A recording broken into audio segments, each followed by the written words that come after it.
আসসালামু আলাইকুম। আমি ডক্টর মুজিবুর রহমান। সবাই আমরা সাদা ভাত খেতে পছন্দ করি। আমরা বাঙালি, তাই না? আমি যখন ছোট ছিলাম তখন কিন্তু সাদা ভাত ছিল না। এখন সব জায়গায় সাদা ভাত। যেহেতু আমাদের অভ্যাস হয়ে গেছে এবং আমরা মানুষ অভ্যাসের দাস, সেই হিসাবে আসুন যে অভ্যাসটা আস্তে আস্তে আস্তে আস্তে আমরা এটা থেকে উঠে আসব। আমাদের ফুড হ্যাবিটটা চেঞ্জ করতে হবে। যতদিন চেঞ্জ না করতে পারি ততদিন কিভাবে আমরা এই সাদা ভাত খেয়েও শরীরের ক্ষতি করব না, এদিকে আমরা একটা নজর দিই এবং এই সম্বন্ধে আজকে এই ভিডিওটা হচ্ছে।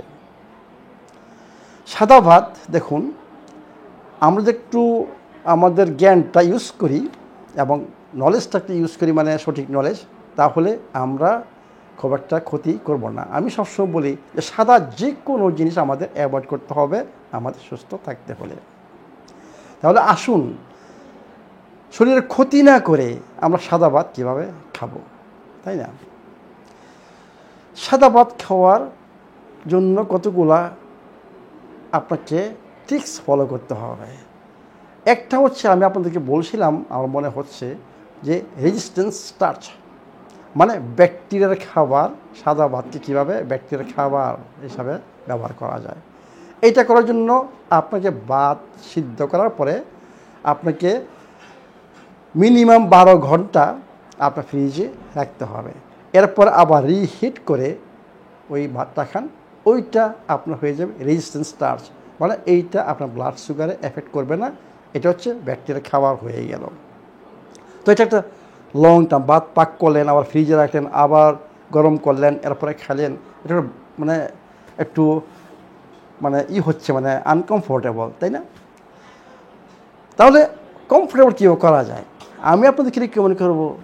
আপনারা যদি সাদা ভাত খাওয়ার আগে, যদি 10-15 মিনিট আগে আপেল ভিনেগার এবং ওয়াটার, মানে হাফ গ্লাস পানিতে 1 বড় চামচ, বা আস্তে আস্তে বাড়াবেন 2 বড় চামচ আপেল ভিনেগার যদি ইউজ করেন, মিক্স করেন, 10-15 মিনিট আগে যদি এটা খেয়ে নেন, এরপর সাদা ভাত খান, সেইটাও আপনার ব্লাড সুগারে এফেক্ট আসবে না।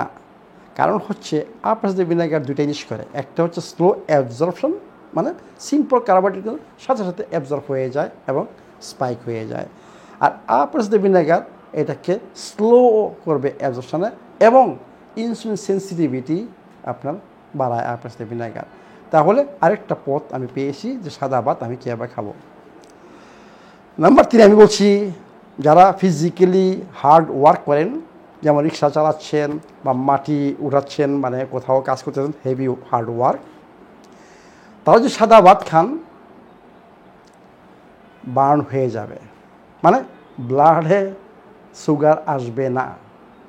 কারণ heavy hard work, physical activity. তাহলে যারা ফিজিক্যালি অ্যাক্টিভ, খুব হার্ড ওয়ার্ক করেছেন, ওদের চিন্তা করতে হবে না সাদা ভাত নিয়ে। আপনারা খাচ্ছেন, এটা বার্ন হয়ে যাবে, চলে যাবে, নো প্রবলেম। আরেকটা উপায় হচ্ছে, যদি আপনি সাদা ভাত কোনো প্রসেস ফুডের সাথে অ্যাড না করেন বা জাঙ্ক ফুডের সাথে অ্যাড না করেন, শুধু সাদা ভাত যদি আপনি খান এবং ফিজিক্যালি যদি আপনি অ্যাক্টিভ হন, তাহলেও আপনার সাদা ভাত আপনার শরীরে ক্ষতি করবে না।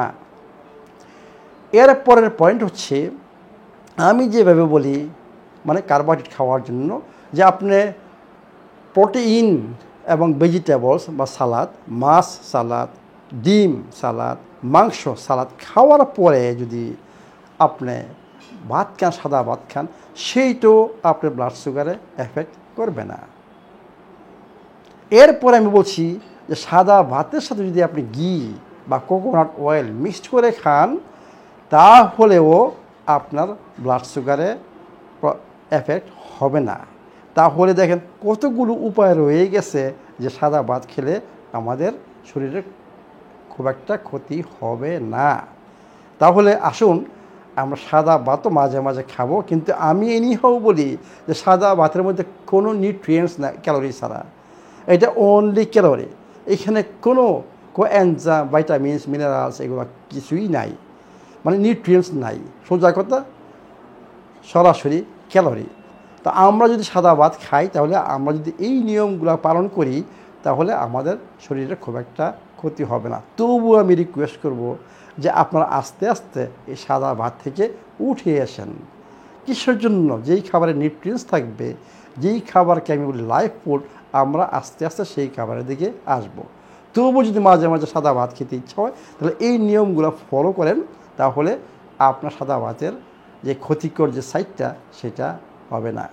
তাহলে আসুন আমরা একটু সঠিক নলেজ মানে জ্ঞান ইউজ করি এবং এইভাবে আমরা আমাদের স্বাস্থ্যের দিকে একটু যত্ন নেই। ভালো থাকুন, সুস্থ থাকুন।